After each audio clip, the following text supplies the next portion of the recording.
तीन संख्याएं ऐसी हैं कि जब उनमें से किसी दो का योग तीसरी संख्या के आधे में जोड़ा जाता है तो रिजल्ट 210, 198, 192 होता है।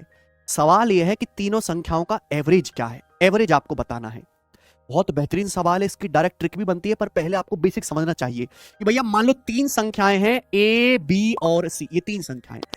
ये संख्याएं ऐसी हैं कि जब हम क्या किन्हीं दो संख्याओं के योग को, मान लो ए और बी के योग को, तीसरी संख्या क्या बची सी, सी के आधे में जोड़ते हैं तो जोड़ने पर कितना आता है, 210 आता है। बात समझ रहे हैं?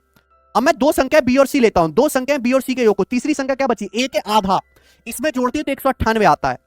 अब दो संख्या में सी और ए लेता हूं, इनके योग को, तीसरी संख्या क्या बची बी, बी के आधे में जोड़ता हूं तो जोड़ने पर क्या आता है, 192 आता है, 192। आपसे पूछा तीनों संख्याओं का एवरेज क्या है, वो कुछ भी नहीं है, आप इन तीनों इक्वेशन को ऐड कर दो, आंसर आ गया। कि जब आप जोड़ोगे तो a plus a 2a plus a बटे 2, 5a/2 हो जाएगा, b plus b 2b plus b बटे 2, 5b/2 हो जाएगा। देखिए 5a/2, 5b/2, 5c/2 आएगा मेरे भाई, तो 5/2 कॉमन, ब्रैकेट में a plus b plus c, ये हो गया। किसी बालक को इसमें कोई डाउट है ना? a plus a 2a plus a/2, ये 5/2a हो जाएगा। इनको जोड़ेंगे 198 और 192 कितना आ गया, 390, 390 और 210 कितना आ गया मेरे भाई, 600।